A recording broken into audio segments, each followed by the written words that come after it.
Okay, here we go. We're live. Hey folks, Chuck Holton here. Thanks for watching The Hot Zone. And I am in an old Soviet hospital, which is very interesting, actually. I don't know how old this building is that we're in, but it's actually still in use right now. It's being used as a hospital for wounded recovering from the war, Ukrainian soldiers, and some Russian soldiers and civilians and lots of other people. It's a pretty large, sprawling complex, so there are whole wings of this thing that are not being used, and so I've been kind of exploring it as like urban exploration. It's pretty fascinating, kind of echoey in here right now. It is a fascinating look into the late 1980s Soviet Union, basically, because you can see just the simplicity. It was real Spartan accommodations for sure. Nothing like any hospital you might have seen in America, that's for sure. And I would love to take you walking around in this thing, but I have to be careful about that because I can't actually show you where I am exactly. I'm in Donbas Province in the eastern part of northern Donetsk province. And I'll look down the hallway there. Big wide hallways. They fasten the flooring down with rivets. It's just a metal strip with some rivets. That's interesting. And you got the old, these are radiators here to heat the building with, heat with hot water. I've been learning a lot about the former Soviet Union as I've been traveling around Ukraine and Armenia. You know, the whole Soviet Union was designed to make you feel small, make you as an individual, as a person, feel like you're a part of the machine. The only thing that's important is the state, and you're a very small part of that. So everybody's equal. Their idea of making everybody equal was pretty much to make everybody equally miserable. It was the lowest common denominator thinking. That's what socialism does. It reduces everybody to the lowest common denominator. And so the outsides of all the buildings are flat, colorless, just plain, usually just concrete or something like that. No adornments, nothing fancy about them. And that was sort of a way to show everybody that doesn't matter if it's a government building or your house, they should all look about like a peasant's place, like they were built by peasants. Now, what I have noticed is that if you go inside some of the government buildings, they look like palaces inside there. So apparently some people were more equal than others in the former Soviet Union. Anyway, I'm here in the northern part of Donetsk Oblast at this hospital. We are about 10 miles from some of the heaviest fighting of this war.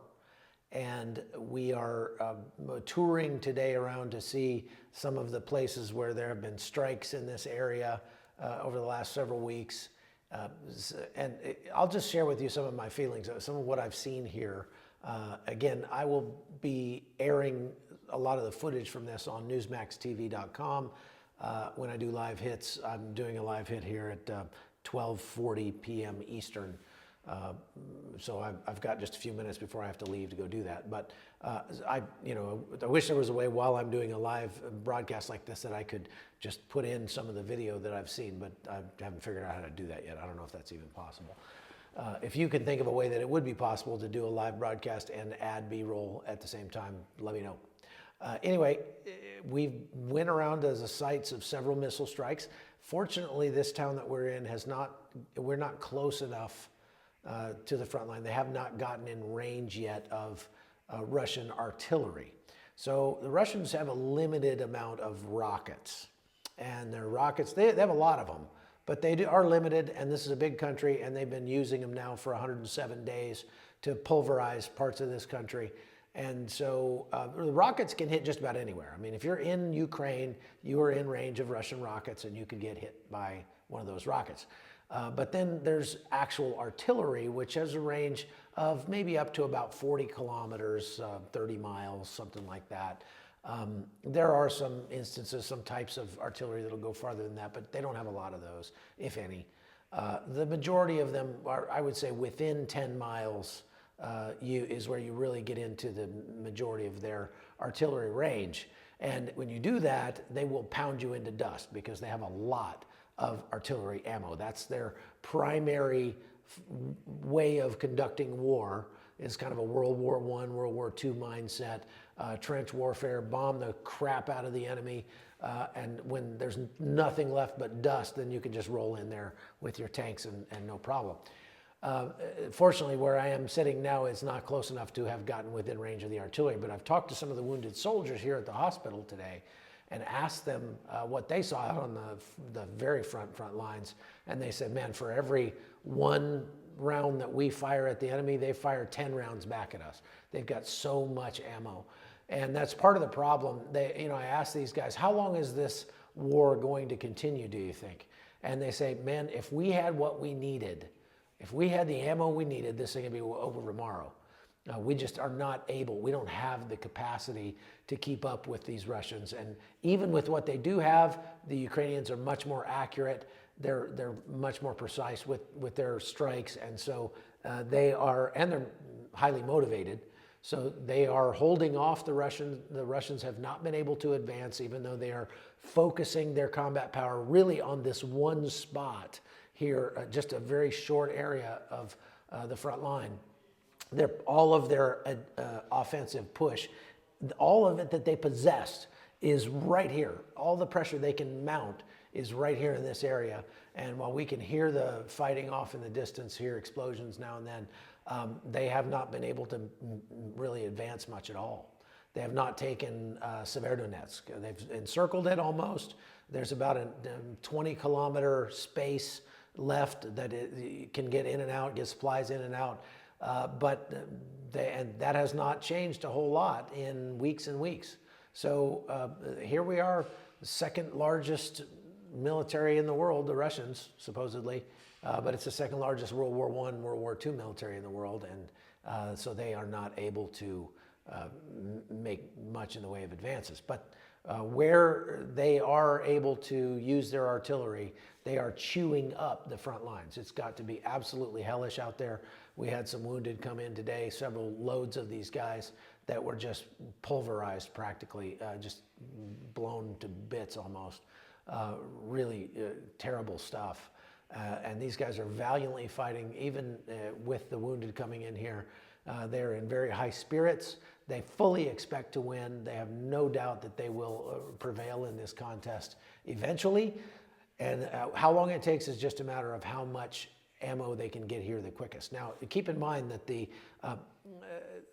logistics train for the Ukrainians is now much longer than it is for the Russians. The Russians are only about 80 or 90 miles away from their border. The Ukrainians are having to bring most of their stuff from Poland and that border over there, which is 700 miles maybe, 800 miles, something like that. So it's a much longer train to get in here, and as soon as they get into Ukrainian territory, they're vulnerable to Russian missile strikes. Fortunately, the Russian missile strikes are not very accurate, and they haven't done much at stopping the flow of weapons and stuff in here. But the bad part of that is that because they're not very accurate, they end up hitting residential areas, civilian areas, and hurting a lot of people. Several of the places we went today, they just absolutely destroyed, residential housing blocks.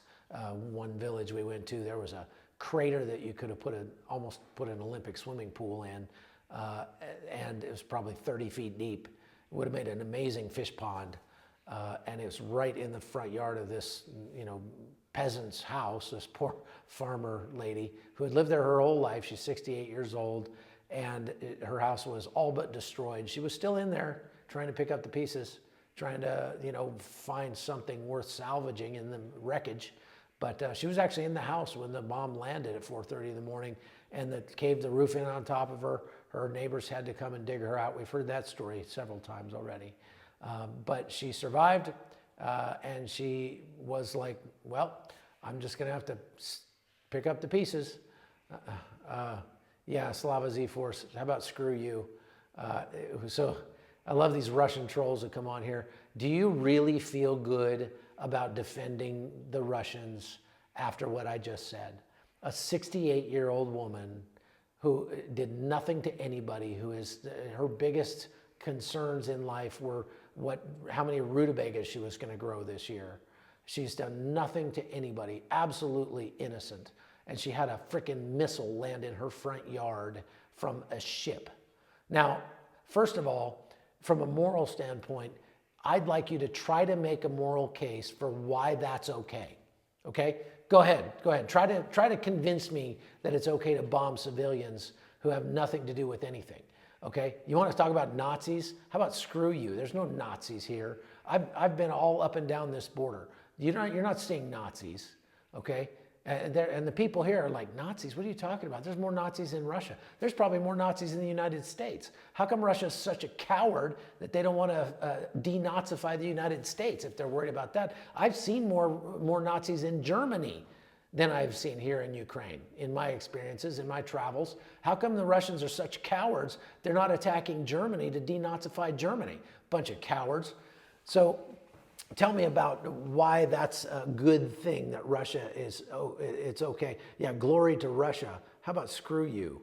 So look, try to make a military case for why it's a good idea for Russia to bomb peasants, to bomb villages out here and residential housing areas. They wasted a missile that probably cost $10 million on a house that cost probably $10,000. Explain to me that calculus. How does Russia win this conflict by throwing missiles at farmers out there? Okay. Wait, I'm sorry, Mr. Russian troll, you must be gone now. Are you afraid to answer me? Jackass. Unbelievable. So, Russia is employing vast armies of trolls to go out there and try to shift the narrative. And one of the things we saw today proves that. There was a missile that landed between two apartment buildings, okay? And these apartment buildings were both just wrecked on both sides. And right between the two apartment buildings was a kid's playground and a giant crater where this missile was fired from a ship and landed right there. The only thing it blew up was a little transfer station for natural gas that is used to heat the neighborhood. So they blew that up. That was just last week. No more heat for the neighborhood, I guess. It's going to take quite a while to fix that problem. But Russian media said, Russian media put out that they had blown up an American bioweapons lab in Kramatorsk. Really? An American bioweapons lab between two apartment buildings right next to a playground across the street from a hospital? Are you sure about that? That's an American bioweapons lab? I've been to bioweapons labs in the United States, and they're out in the desert with a giant fence around them that says lethal force authorized. No photographs. Would you put a bioweapons lab right smack between two apartment buildings? I don't think so. And I didn't see any bioweapons or any lab there. I just saw rubble and pipes from the natural gas, okay? So that's the truth as I'm seeing it. I was only gonna go 15 minutes. We've only got about a minute left. If anybody has a question, you can throw it up here real quick and I'll answer it.